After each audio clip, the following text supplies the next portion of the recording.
मुक्तेषु रश्मिषु निरायत पूर्वकाया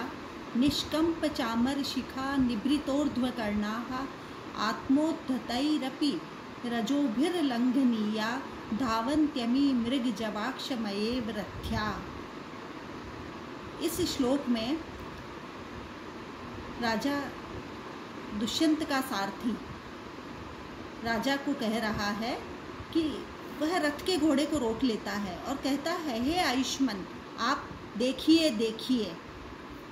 राजा रथ को रुका हुआ देखकर कहते हैं कि रश्मिषु, लगाम को, मुक्तेषु, ढीली कर देने पर, निरायत पूर्वकायाः, जिसके शरीर का अग्रभाग जो है वो फैल गया है अर्थात चौड़ा हो गया है, और निष्कंप चामर शिखाः,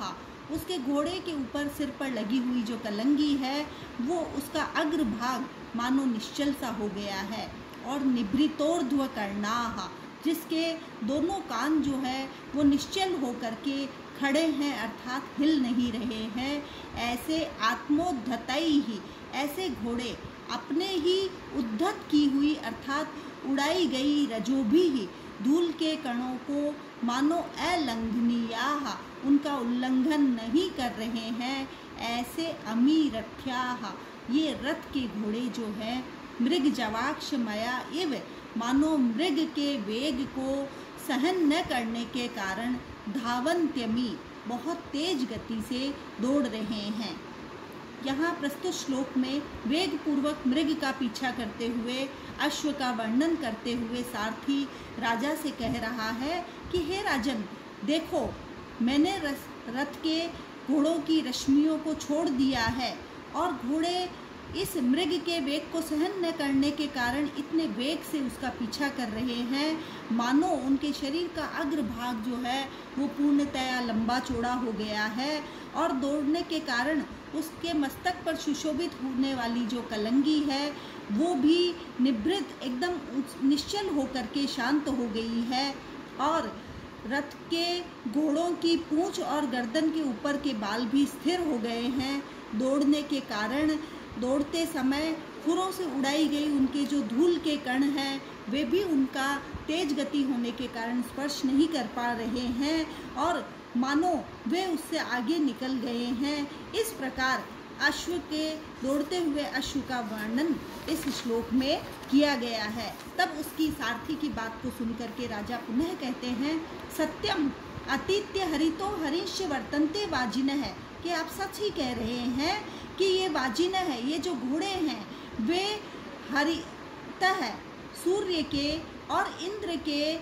वाजिन है, घोड़ों को भी मानो अतिक्रमण दे रहे हो, उनसे प्रतिस्पर्धा कर रहे हो। क्योंकि यदा लोके सूक्ष्मं व्रजति सहसा तद विपुलताम यदर्धे विच्छिन्नं भवति कृत संधानमिव तत् प्रकृत्या यद वक्रम तदपि समरेखम नयनयो न मे दूरे किंचित क्षणमपि न पार्श्वे रथ जवान। राजा कहते हैं कि रथ के वेग के अधिक होने के कारण जो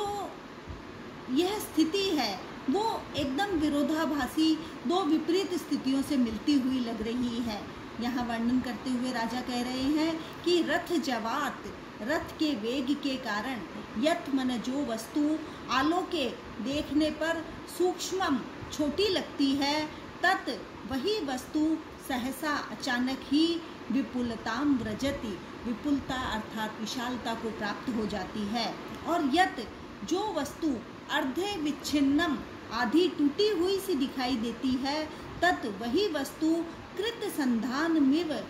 भवति, जुड़ी हुई सी दिखाई देने लगती है।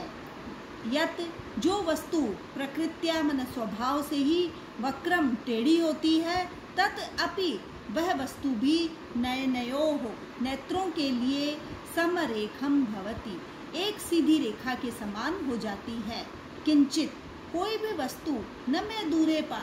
न तो मेरे लिए दूर ही है, और न पार्श्वे तिष्ठति, और न मुझसे दूर ही है, और न पार्श्वे पास ही टिक पा रही है। तो रथ के वेग के कारण छोटी दिखाई देने वाली वस्तु अकस्मात विशालता को प्राप्त हो जाती है, और जो कटी हुई है, टूटी सी दिखाई दे रही है, वह दूर या नज़दीक होने पर पुनः फिर से जुड़ी हुई सी दिखाई देने लगती है और स्वभावतः जो टेढ़ी है वह सीधी दिखने लगती है। क्षण भर भी कोई वस्तु न तो मुझसे दूर ही प्रतीत हो रही है और न मुझसे पास ही आती हुई दिखाई दे रही है। तो यहाँ रथ के वेग के कारण अतिशीघ्र होने वाली वस्तुगत परिवर्तनों की प्रतीति को बताते हुए राजा यहाँ पर उसी का वर्णन करते हुए कह रहे हैं कि इन सब के पीछे जो मूल कारण है वह रथ का वेग ही है। इस श्लोक में सर्वत्र स्वभावोक्ति अलंकार का प्रयोग किया गया है। प्रथम पाद में विरोधाभास अलंकार कहीं कहीं पर दिखाई देता है और साथ ही यहाँ पर जो है राजा एक दार्शनिक व्याख्या करते हुए भी कह रहा है कि संसार में कोई वस्तु लंबे समय तक एक जैसी प्रतीत नहीं होती है, उसमें निरंतर विरोधाभासी उतार चढ़ाव जो दिखाई देता है। जो पास है वो अगले क्षण दूर हो जाती है, जो दूर है वो अगले ही क्षण जो है वो बहुत निकट आ जाती है। तो यहाँ जीवन के यथार्थ सत्य का भी वर्णन राजा के द्वारा किया गया है।